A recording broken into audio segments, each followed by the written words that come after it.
The kettle on the step helps you feel fine as did the cheap cigar and mango wine on these islands. Well, these islands, little islands. Oh, when the coconut falls from the swaying palm growing ever so tall. Get your machete ready, poor boys are having a ball. From Briskin Key. Everyone figure out how to turn that off unless we figure out how to turn that on. Hey, Sean.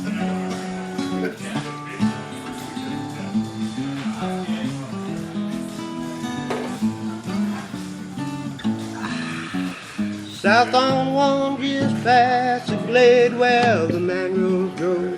The gecko play a big wind. Hey, ladies and gentlemen, once again, we're back.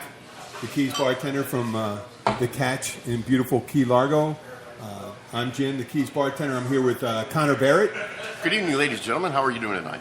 And Billy. Say hi, Billy. Hey, how you guys doing? We're going to be joined up by Sam tonight. Yep. I think I called the episode, I'm pretty sure I called the episode, This Is Not the Russian Tea Room. We're going to discuss that after the break. And we'll discuss how some people have, it's akin to face blindness. They walk into places and they don't measure what kind of place they're in. And they think that maybe they'll ask for things that obviously they don't have. So, but we'll talk about that later. We want to start talking. We're going to go back to our roots, the history of alcohol. The history of civilization. History of civilization. Right. 7,000 years ago, there was evidence of an intentionally brewed alcohol in China. They found in containers. The rice, some kind of rice wine. Yeah, rice mead, whatever you want to call it, and stuff like that. And here we are today. But, I mean, they used to... there's some people, and Billy was suggesting this, that civilization was organized due to alcohol production. Yeah, there's several anthropologists that are saying that that's why we started forming local areas to grow the grain so we can make the beer or the wine or the mead. Yeah. Yeah, well, I mean, I know that's really a concentrated... oh, wow. Is that liquor? No. Okay. Well, I know when you go to Wisconsin, some places like in Madison, you'll see a ton of bars in a local place in a big city, and they certainly congregate. But we're gonna start talking about these developments on alcohol. So originally it was a mead rice fermentation. Was I think historians suggest that there was a wheat barley concoction. When people were containing it, you would find accidentally stumbled upon fermentation that occurred in these vats. The natural fermentation. Yeah. Just like you get every so often monkeys eat the fermented fruit on the back of the thing. The humans, Iguanas. Iguanas, they eat it and they get intoxicated. So when civilization stumbled upon it, they started, trying to copy the results. The early scientific reasoning, I guess. What makes the monkey happy? Yeah, it does. I mean, I think it was amazing. So 7,000 years ago, we start seeing wine's first appearance in Georgia. Now, when I say Georgia, I mean the region of Indo-Europe, right there, Georgia and southern Russia, near the Caucasus. I think the Caucasus is correct, and that's where wine comes from, and then it dates back in Iran to like 5400 BC. We have alcoholic beverages appearing in Egypt in 3100 BC, with Babylon 3000 BC, 2000 BC in Precambrian America, where Mexico, and during the production of it, originally started out, we didn't have the distillation process where it was really strong. They didn't know about how could you increase the alcohol content. So this was that was the way. It was originally, they said the mead was around 1%. So that's why you see people drinking this all day. It's also They could drink, healthy. and they drink it all day. And you think, oh my God, they must have been drunk the whole time. No, they weren't. They just 1% alcohol. They had, it's like you'd have to drink 20 beers. Oh, that would be 1% wine. That would be our low alcohol wine. You could drink it all day. But they noticed an effect. And only modern day now we have this high content thing, which we'll get to on content. Right. And the evidence turns out that these things, these civilizations stumbled upon fermentation and alcohol separately. The ancient Egyptians didn't think drunkenness was a problem because they didn't drink that much to excess because of The low content. the low content. Now, on the other hand, taverns were a problem because they also happen to be houses of prostitution. So you were discouraged from going to a tavern. What are you talking? When's this In period? ancient Egypt. In ancient Egypt, they had taverns? Yeah, taverns. Good. That's amazing. I would love to see a tavern in ancient Egypt. What would be the theme? Would they use a pyramid Cats. theme or cats? There would be Cats. cats, and then and they'd have a symbol of someone with that walking like an Egyptian, Walking like in an front of Egyptian. it, like with a beer in hand, with the 40, A stone 90 degree stone- angle There you go. right there. Stone hieroglyphs. Amun Ra's Ye Old Tavern with the star staff right there.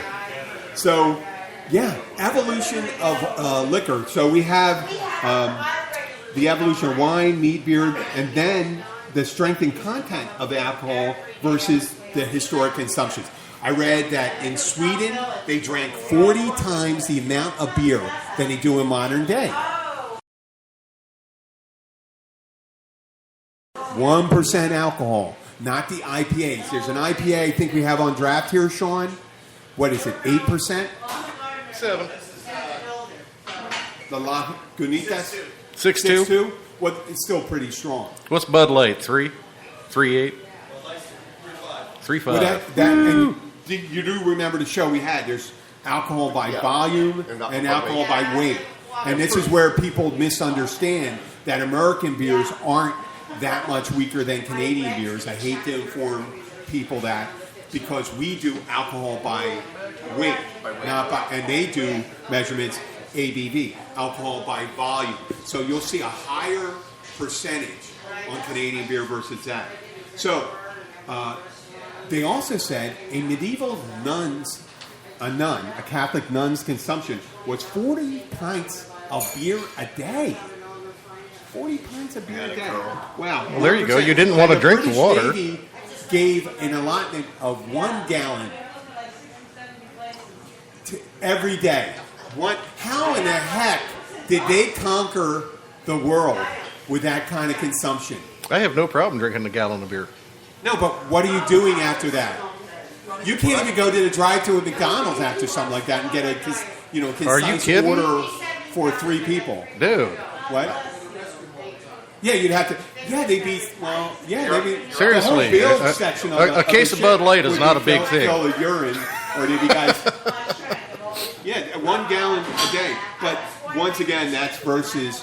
They used to call it small beer. A small beer was a low alcohol content, and if we look at, it was in the 1400s, I think, in Ireland or Scotland, that whiskey finally showed up. That's distilled spirits. Distilled spirits, where they created something in Ireland that really hampered their development. Imagine that. You develop something an Irish that would imagination. keep you from getting much further along, so it took you a lot longer. They developed, the one thing they had to develop, they couldn't develop the transistor, they had to develop whiskey. Whiskey. Scotch. Holy, Irish whiskey. holy moly, holy crap. You do it. It'd be like saying, what can I say? I don't even know how to equate that. As far as inventions? No, I mean, what could you develop? It would be as if a 13-year-old says, you know what, I'm going to develop A video game. video games and never go to school again. Yeah. And all I'm going to do is play video games. See, that one thing, if they developed a a force multiplying pulley where you could load things, and then you could build these enormous wooden ships. They would go to the world and build this huge navy, like the British did. But the British got involved with that too, and they did it drunk. The British Navy did it pretty much drunk the whole time. The United States Navy, I don't know, but for most of its history, they didn't have a liquor allotment because they knew what sailors were like. It's been dry. Yeah, and are sailors that way when they get to port because of abstinence during it? The absence of alcohol? No, so it's tradition. What, to go into port? Oh, yeah. We had Screwed, blued, and tattooed. Well, no, okay. Well, I was in the Navy, so I think, yeah. If you booze. When you don't have booze or anything or women, you get kind of hypersensitive to the being in the presence of it. When I say hypersensitive, like you don't order one beer, you go, listen, give me 3, because it's going to take you 20 seconds to walk back and forth. I'm going to finish those first 2 beers. Navy nomenclature, when you get into a new port that you've never been to before, one of the first things, it's standard because we're in many different countries. Yeah. We're in many different ports. You don't know the distances or anything. It's like, I'll meet you at the first bar on the left. Simple That sounds as great. And everything's measured in ducats. Because we don't know. Ducats. Ducats. That's a Venetian How many ducats currency. is it gonna Wasn't cost? ducats from Venice? But how many I ducats? love it. It's universal off in India. How much is that? That beer's 3 ducats. Okay. 3 ducats? Yeah, so you pull out that wad of money and you don't get ripped off. You give them 3 ducats of whatever currency you're dealing with. Oh, so that's like, give me 3 money. Yeah.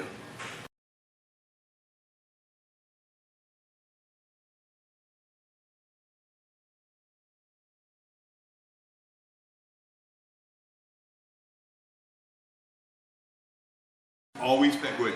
If I was in Turkey, I would get the Turkish lira. It was incredible. You go one of the bars there, you'd go at one point in the 80s, you had to spend upwards of 600,000 Turkish lira for a Budweiser and an Old Granddad shot. 600,000 Turkish lira. Now, what is that? 38 cents? I mean, imagine. Yeah, it's equal to. Yeah, it's equal to. It was equal to $3.80 American. Remember when at the Old time. Granddad used to be a good bourbon? Yeah. It probably Still is. Yeah. What are you insulting my choice of bourbon? No, Okay. that's not your choice. Dude, I am a big fan of the cheap Old bar Grand- bourbons. That's not cheap. You know what? In my day, and I sound like an old man when I say that, Old Granddad was considered a premium bourbon. The Cole bourbons were Jim Jack. Beam, Sour Mash, Jack Daniels, and then the one up from it was from Old Granddad and Wild Turkey. But now you have Widow Jane and all this stuff, and oh my God, this is amazing. I love to see it. Jack This is Daniels. why we can do It's this. not a bourbon. What? You know Jack No, Daniels. I said a a sour mash mash. whiskey. I said sour mash, but it's technically made in the style of bourbon. It's like Christian Aguilar or Ariana Grande. They're made in the style of each other. That they lessen the rules or lighten up on the rules for Yes. where bourbon can be made and what the recipe is. Same as Scotch. Scotch was originally Used to be made in Scotland. 51% corn mash and had to be from Bourbon County, Kentucky. Yep. Yep. And now you make it a 51% corn mash, but you can make it in Golden, Colorado. Golden, Colorado. Is there a reason why you referenced the place where the headquarters of Coors is? No. Okay, I just thought there was a message. There's a couple good I was bourbons afraid coming that out of Connor was Colorado. being played by the Coors family. Okay, Golden, Colorado. Yeah. Golden, Colorado. You notice now that the language has gotten a lot better, but I will mention Golden, Colorado has a loose affiliation with Golden Showers.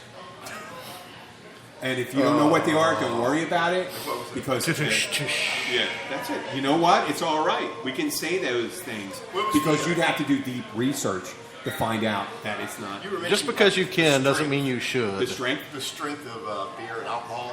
Are you familiar with the 3 ways that you proof alcohol? No. There's only 3 ways, and one of them is the gunpowder test, where you mix your liquor with gunpowder, and when it gets to the point that the gunpowder will not ignite, Yeah. You know, like a flash in the pan. Yeah. That's where that term comes from. Gunpowder. Wait. So wait, you would Mix put alcohol. like a tablespoon of alcohol with gunpowder, and then you see. There's a Yeah, standard measurement. there's standard measure. Yes. It's- There's a standard measurement. You would sit there. Wait, black powder? What kind of powder? Well, back then it was black Black powder. powder. Yeah. I don't know if you could do it with cordite. Probably not. You'd No. have to have a whole- You'd have to pour a whole So bunch in what- there. Oh, so that's where they got the word "you're going to get blasted," No. right? No. Oh, come on, No. that sounds good. No. That's Do where you got- think? That's where you got the term when the gunpowder wouldn't ignite. Oh, this is When the gunpowder wouldn't ignite. Good- that's where good you got leap the of term logic. Flash in the pan. yeah. Oh, Okay. flash in the pan. Yeah, Flash it's- in the pan. Gunpowder wouldn't ignite.